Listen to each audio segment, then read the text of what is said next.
Masa tu pun kita rasa macam, betul ke ni aku dapat ni? Ya. Sama master, sama PhD dengan beasiswa kerajaan. Pergi untuk master, pergi untuk PhD. Masa pergi PhD tu tak fikir pun, anak seorang masa tu. Tak fikir pun. Anak saya Allah Ta'ala uji, suka demam apa, sawan. Bila demam je sawan. Bila demam, berbuih-buih mulut tu. Husna tu. Buat keputusan pergi. Kawan-kawan kata, kau ni betul ke nak pergi Jordan balik ni? Ni macam nak sembelih kepala. Saya kata tak apalah. Demi ilmu ni, kalau insya-Allah kita akan boleh buat, kita kan. Pergi tu, kereta tak ada, motor tak ada, pergi mana-mana pun naik teksi lah. Sedangkan kat sini orang duk panggil kita ustaz lah kan. Kalau pergi ceramah pun orang ada tempat VIP khas, tempat parking pun ada tempat untuk ustaz. Pergi sana jadi macam orang biasa. Kena halau dengan Arab, kena marah dengan Arab kan. Satu ujian lah bagi saya. Tiba-tiba anak saya demam. Masa tu nak ambil final exam. Kami PhD ada coursework sebab dia macam US punya sistem. Ada coursework. Malam tu Muaz baru lahir. Muaz tu baru lahir. Fidah, isteri saya dalam pantang. Husna demam. Musim sejuk.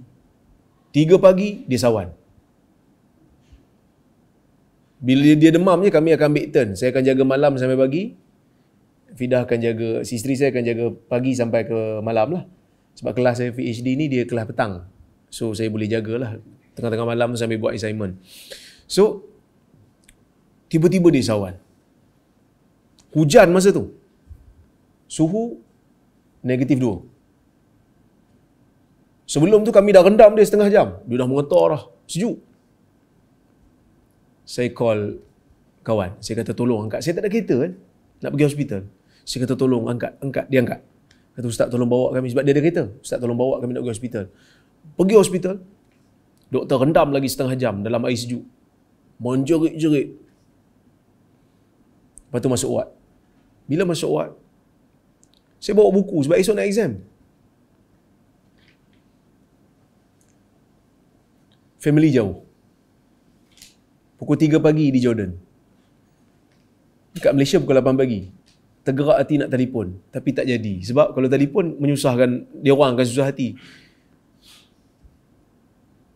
Saya pergi kat surau. Saya doa pada Allah. Saya menangis. Ya Allah, tak ada tempat aku nak bergantung melainkan hanya pada Engkau. Tuan-tuan, doa masa tu, doa yang paling nikmat. Sebab kita hanya bergantung harap pada Allah. Kita nak cakap dalam bahasa Arab. Sawan pun kita tak tahu perkataan apa. Perkataan syar'i ni kita tahu. Perkataan medical mana kita nak tahu. Doktor tanya, pasal apa? Kita duk buka kamus ni. Apa sawan dalam bahasa Arab? Kita tak tahu nak macam mana nak kita kata hararah. Kita kata dia panas, aliyah. Hatta tafqad wa'i. Maksud dia tak sedar diri. Waktu dia kata ini tashannuj. Baru kita tahu, oh rupanya sawan dalam bahasa Arab adalah tashannuj. So, tuan-tuan, ujian, musibah, kita tak mau. Tapi kalau Tuhan bagi, kita akan melaluinya dalam keadaan yang sangat-sangat bermakna. Dan sampai sekarang saya duk ingat peristiwa tu.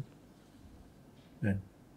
Saya teringat peristiwa tu. Dan bila masuk dalam ward tu, malam tu kita masuk ward, esok pagi baru nampak sebab orang semua tutup tirai malam kan. Esok pagi bila buka tirai, doktor nak round ward, kita tengok budak-budak lagi dahsyat Allah Ta'ala uji anak-anak dia. Ada yang makan pakai straw.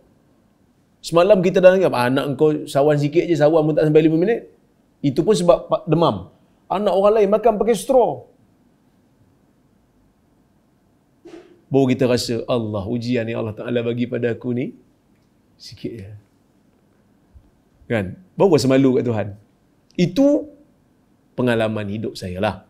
Dan tuan-tuan, saya pasti ada juga pengalaman hidup, ujian yang Allah Ta'ala bagi. Yang sebenarnya, ujian itu menjadikan kita rasa nikmat dalam ibadah. Bukan kita minta, kita tak minta musibah. Tapi kita minta kelazatan dalam beribadah. Kan? Yang mana, momen tu, bila datangnya musibah, momen tu akan menjadikan kita feel, kita akan rasa nikmat yang kita mungkin tak dapat lalu dalam keadaan kita selesa, dalam keadaan kita senang. Itu sedikitlah berkenaan dengan musibah.